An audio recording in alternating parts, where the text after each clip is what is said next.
necessarily big is call this your butt butt cheek small. They told me to move half a butt cheek, and it wasn't very fun. It needed to be a full butt cheek.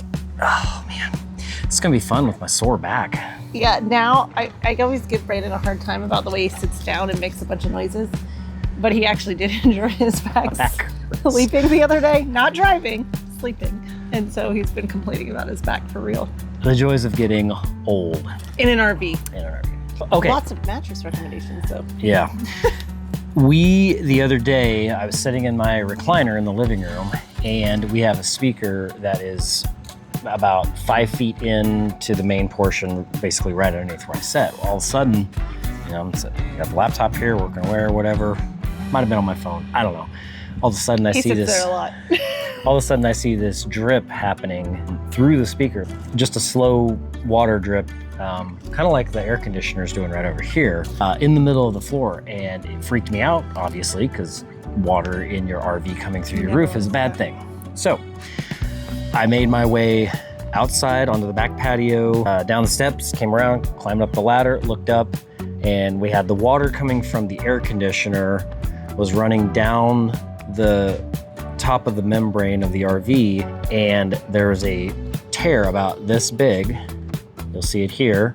It's about this big, and it's where the curved top edge of the underside of the RV comes up on the roof, and then the plywood starts on the main portion of the RV. There's a lip, and it's stacked like that, and there's these little tears all the way down. Do we know what caused it?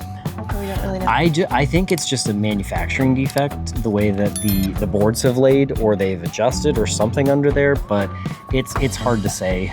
Really, just the point of it is that we have to get up there and do something, patch it or repair it or whatever. So we have decided to Eternabond it, and I need to get that out. Ooh, let's do that. Just realized my Look at all this space after I removed the lantern. That lantern, yeah. And took a lantern out. We gained all this new space. Yeah. Now we just have to get rid of those. That's what that was. I saw that in there, and I was like, I don't know what this is. I didn't realize it was Eternabond. So I've read up on this, and we have gotten other reviews from other RVers that we trust quite a bit, and there's a 15-year warranty on this already, but it's apparently going to outlast us, so we won't even have to worry about the roof. But what we're going last past the RV's lifespan as well. Yeah, so what we're gonna do is we're going to essentially just strip the perimeter, not strip it, put the Eternabond in strips across the perimeter. The tears may be far enough up that I might have to have some smaller pieces come up and cover it, but we're gonna get all the tears covered, and we're gonna get the roof on the edge sealed. That way, so we never have to worry about this again. I would consider this as, well, I don't know yet because we haven't done it, but we are going to treat this like a two-person job. That's why I'm here. If you've noticed, I don't do a lot of the exterior stuff. I do all the cleaning on the inside, and Brandon usually does all the maintaining on the outside, but we're thinking we're gonna need more than two hands for this project. Well, and luckily there's a cleaning job with alcohol and rags, and that's what Sunny's gonna do. If you want anyone in our family to clean, it's not him. I trust it'll be cleaner if she does it than if I do it. So, but yeah, it's we definitely are playing this as a two-person job because I need the surface clean while I'm laying these long strips down the side of the RV. And apparently once this stuff goes down, it's not coming back up, which is good, but also risky because you want to, much like our epoxy tabletop bar top that we poured back at our home, we needed to get it on quickly. So the idea here is I don't necessarily have to go quick with this stuff, but I have to make sure that it's on there lined and straight and pulled, not tight and stretched, but enough that it's gonna lay flat where it needs to go. So did you read the instructions well? I've seen, there's no instructions. Oh. It's that. Okay. So it's like just so we don't mess up. I've watched a bunch of YouTube videos. So YouTube, the source of all knowledge. That's what we're gonna do. So it was either this or acetone. We know that we're gonna use this in other applications, so we went with alcohol, rubbing alcohol. So instead of a big jug of acetone. So that's what we're gonna do. Let's go up to the roof. Our original plan was to wrap the perimeter of the roof in Eternabond because that's where we thought we had the issues. Once we climbed up on the roof, however, we discovered we actually had way more cracks across the roof than we were anticipating. Fortunately, the process of using the Eternabond is relatively easy. We were able to clean all the supports with rubbing alcohol and a microfiber towel, and then we were really able to see all of those little micro tears in the roof. We still wrapped the side edges with long pieces of Eternabond, and then we cut little patches out of the tape to put on these smaller cracks. With that, you just peel off the adhesive backing, press it down firmly, and you're done. It's a very, very simple process. And so while we now have patches all over our roof, it was easy to do and definitely worth it for the peace of mind knowing that those cracks are not going to be leaking inside. So when putting these spots in here, you want to make sure and get these corners pressed down well. That way so it seals everything in there, just like that. And then you can see the goop sticking out. That's a good indicator that it's all solidly on there. And then when you line it up here, make sure that the tape is above. We've got it just above the screws, which gives us about that much space overlapping. So we're on both the rooftop and the gutter. And then other than that, it's just found the easiest way to do it is to kind of stretch it all the way out and then slowly peel it back and line it up at the same time, and then just push it on. This might be easier with a ladder, but we don't have one, so we are doing it. For that? No storage space for that. So we're just doing this overhanging the edge, which doable. Not as easy though. Okay, so Brandon is stretching it out. These sides are the hard ones because it's so long. We've got over 40 feet that we're working with here. You can also see some of the little patches. That's what I've been doing, is going around and patching any visible cracks that we see. And then hopefully by doing this all the way down the perimeter of the rig and perhaps across all of the supports that go across the rig, will keep any other cracks from forming. There were actually several up here, so I'm glad we got up here to do this before we had major leaking happening. So let's get some feedback after, what, 2 hours of being up here.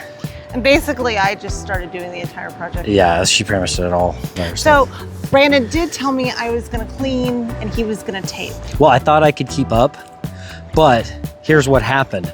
As we started looking closer, I was like, oh, there's just a few cracks here and there, you know, one or two.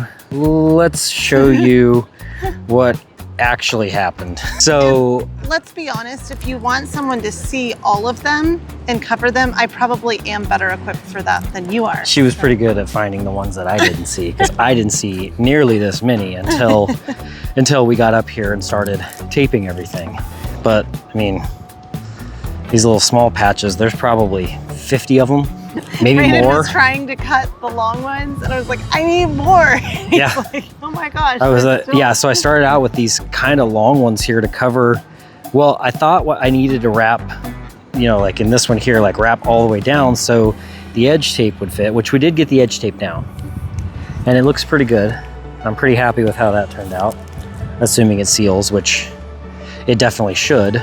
But we got both sides, so that's good. Looks pretty good. The tape looks pretty good too.